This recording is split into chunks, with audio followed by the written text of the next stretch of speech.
consulting, first investment banking, and seeing you here in real life is really inspiring. Nice. So my question is, do you think management consulting is a good career to take up right after undergrad? And how would you compare that to VC straight out of undergrad? Is VC out of undergrad a good option? And a follow-up question would be, do you think management consulting is a good stepping stone towards a career in VC? Or is that something that usually does not happen in your more specialized case? And because you seem to like VC more, or at least to my understanding you enjoy VC, or do you think it's a natural progression in your career? Do you think it's a better option than management? Just let me shoot one question back to you. Where do you want to be in 5 or 10 years? Like, just in terms of career. I'm thinking about doing management consulting right now, just to get a feel of the industry. But my ultimate goal is starting my own company. So, Yeah. Yeah, I thought so. I hear that like 90% of the time. So,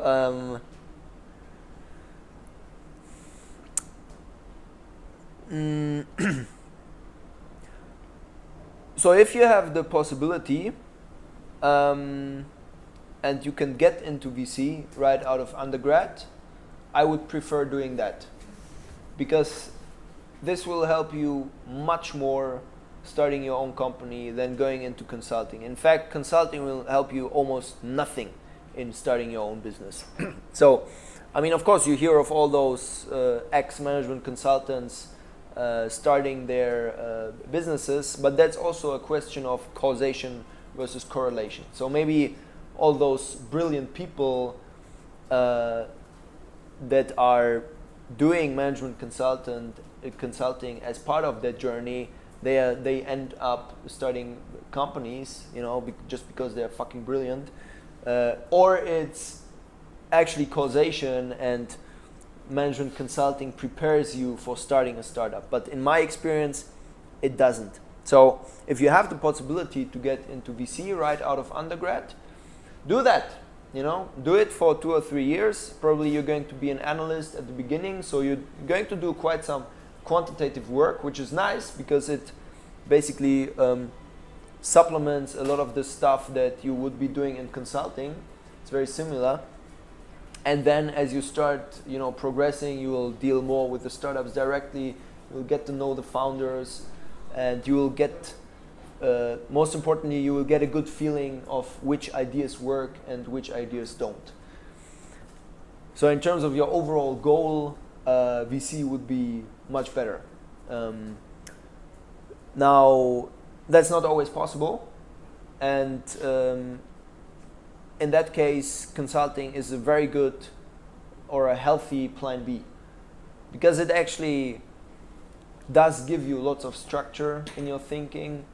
It does give you access to highly ambitious people.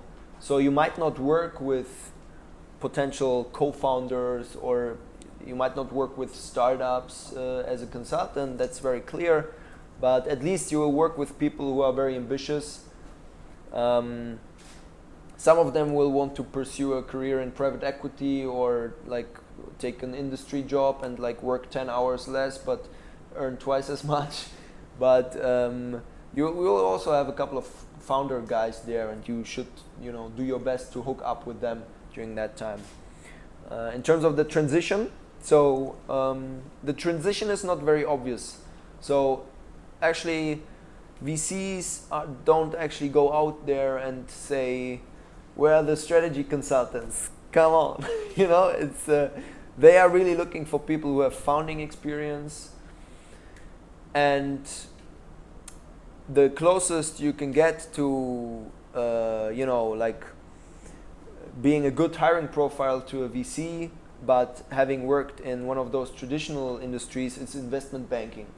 So they, like a fund like Sequoia will like always hire a investment banker over a management consultant, because they know that guy was working with Excel 90% of the time. He knows his stuff. At least we can throw cap tables at him and we can make him run the numbers and he will not fuck it up, you know. So the transition is not obvious. So that's why it's important that during your time at consulting you do something entrepreneurial, or you prove that you have that drive for entrepreneurship. That's why, me, during my time at Roland Berger, I started Properas already. And then as it started growing, I asked Roland Berger, hey guys, I have this thing, and there are two options. Either you give me a sabbatical and I can work on this thing and then I might return after the sabbatical, or I quit right now and then I'm gone. And then they said, yeah, of course, you should have the freedom to explore and build your own business, and we're happy to see you back after the sabbatical. And then so I did a sabbatical, and then I came back, and then after 2 months I left for good. Yeah, I mean, you get the point. Huh? You need to add that little extra entrepreneurship then.